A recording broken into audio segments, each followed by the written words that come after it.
तो देवता हाथ जोड़ के बोले कि हम चाहते हैं कि उसकी आखिरी आहुति आप अपने शरीर की दें, अपने प्राणों की आहुति दें। लेकिन बाला क्योंकि अपनी कमिटमेंट कर चुका था, अपनी बात कह चुका था, तो वो खड़ा हुआ और उसने उस हवन कुंड में अपने शरीर की आहुति दे दी।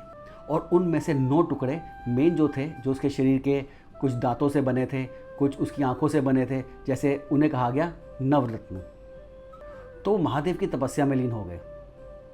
बहुत देर तक वो महादेव की तपस्या करते रहे, लेकिन महादेव प्रकट नहीं हुए।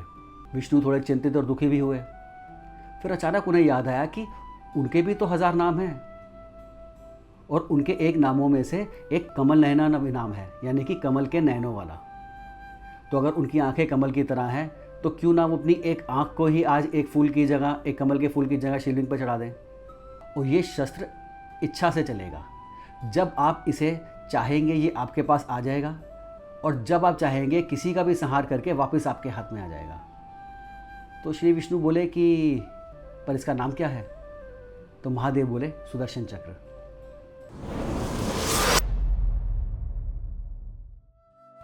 नमस्कार, जय श्री हरि। जेके सी रिवाइंड के एक और एपिसोड में मैं जयदीप चोपड़ा आपका स्वागत करता हूँ। उम्मीद करता हूँ कि आपको हमारा कंटेंट बहुत पसंद आ रहा होगा, तो प्लीज़ लाइक और कमेंट कीजिए और आने वाले वीडियोस के टाइमली अपडेट पाने के लिए सब्सक्राइब भी कीजिए। तो आज का जो हमारा एपिसोड है, इसमें हम एक असुर बाला की बात करेंगे और साथ में बात करेंगे सुदर्शन चक्र की, विष्णु को वो कहाँ से मिला। तो आइए शुरू करते हैं।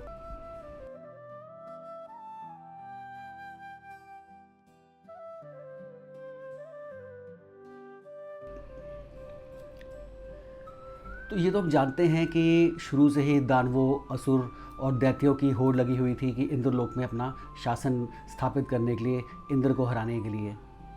तो एक बहुत शक्तिशाली असुर था, उसका नाम था बाला। तो बाला ने भी अपने असुरों की पूरी सेना ली और आक्रमण कर दिया इंद्रलोक के ऊपर। और कुछ ही समय उसने सभी देवताओं को हरा दिया और इंद्र को भी हरा दिया। तो सभी घबरा गए उसके वहाँ आने से, इंद्रलोक में आने से।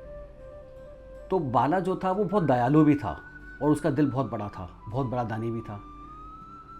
तो बाला इंद्र को बोला और देवताओं को बोला कि हालांकि यहाँ पर अब मेरा शासन होगा, लेकिन आप लोग चिंता मत करो। आप लोग कभी भी कोई भी यज्ञ करना चाहो, कोई भी शुभ कार्य करना चाहो, तो आप लोग मेरे पास आइएगा और मैं आपकी मदद करूँगा। शायद यही गलती हो गई बाला से। सभी देवताओं ने मिलकर एक बहुत बड़े यज्ञ की तैयारी शुरू कर दी।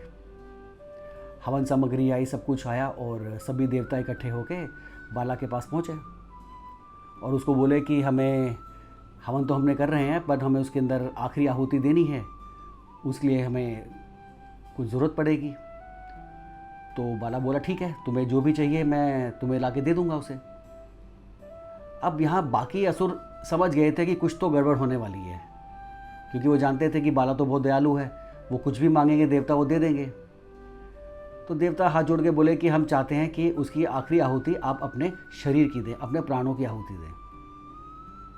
बाकी असुर तो झगड़ा करने के लिए, देवताओं को मारने के लिए खड़े हो गए, लेकिन बाला क्योंकि अपनी कमिटमेंट कर चुका था, अपनी बात कह चुका था, तो वो खड़ा हुआ और उसने उस हवन कुंड में अपने शरीर की आहुति दे दी।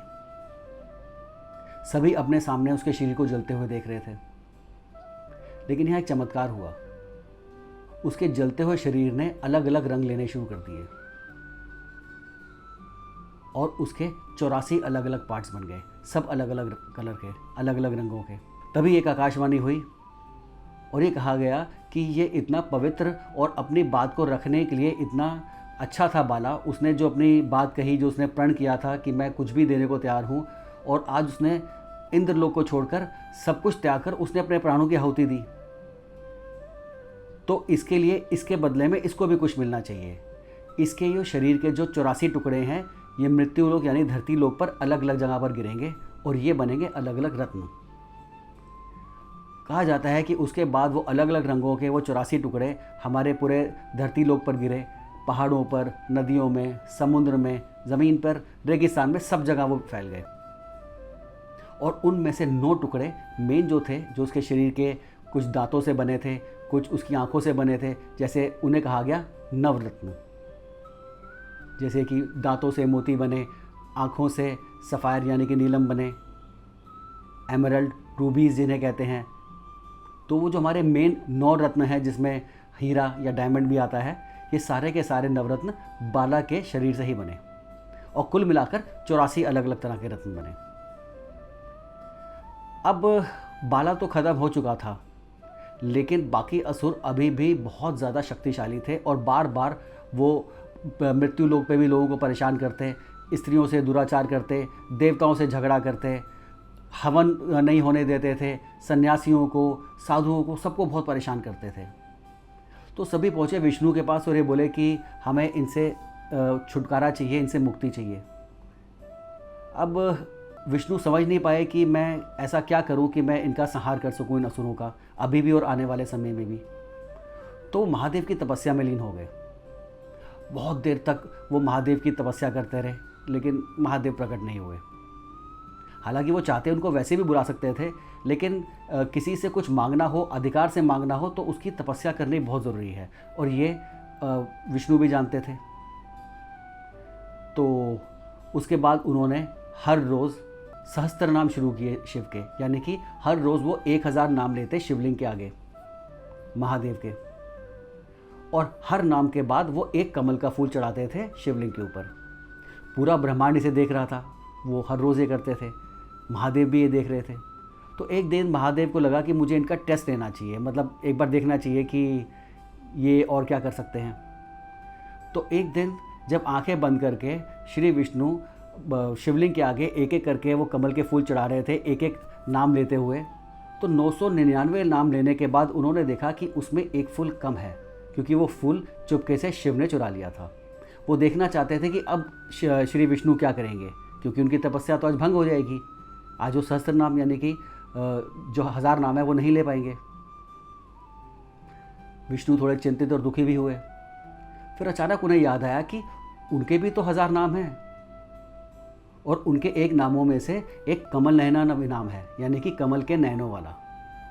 तो अगर उनकी आंखें कमल की तरह हैं, तो क्यों ना वो अपनी एक आंख को ही आज एक फूल की जगह, एक कमल के फूल की जगह शिवलिंग पर चढ़ा दें। तो श्री विष्णु ने अपनी एक आंख निकाली और 1000वें फूल की जगह, कमल के फूल की जगह शिवलिंग पे वो अपनी आंख चढ़ा दी। उनकी ये भक्ति देखकर महादेव प्रसन्न हो गए और वो सामने आए, हरि के सामने हरा आए। उन्होंने गले लगाया विष्णु को, उनकी आंख वापस ठीक की, उनको दी, और उसके बाद असुरों को संहार करने के लिए उनको 2 डिस्क दी। डिस्क मैंने कि 2 गोल प्लेट्स जैसे होती हैं, वो दी उनको। और वो बोले कि ये ऐसा शस्त्र है जो दुनिया में ना तो आज से पहले किसी के पास था और ना ही आज के बाद किसी के पास होगा, और ये शस्त्र इच्छा से चलेगा। जब आप इसे चाहेंगे ये आपके पास आ जाएगा, और जब आप चाहेंगे किसी का भी संहार करके वापस आपके हाथ में आ जाएगा। तो श्री विष्णु बोले कि पर इसका नाम क्या है? तो महादेव बोले सुदर्शन चक्र। तो विष्णु के पास जो सुदर्शन चक्र है, जिससे उन्होंने इतने चारों युगों में अलग अलग दैत्यों का, असुरों का संहार किया, वो सुदर्शन चक्र महादेव ने उनको दिया था। तो ये थी हमारी एक छोटी सी कथा, असुर बाला और रत्नों से जुड़ी हुई कहानी, और साथ में संक्षिप्त में सुदर्शन चक्र की कहानी। उम्मीद करता हूँ आपको हमारा ये एपिसोड बहुत पसंद आया होगा। आने वाले नेक्स्ट एपिसोड में आपसे जल्द मुलाकात होगी। तब तक के लिए नमस्कार। जय श्री हरि।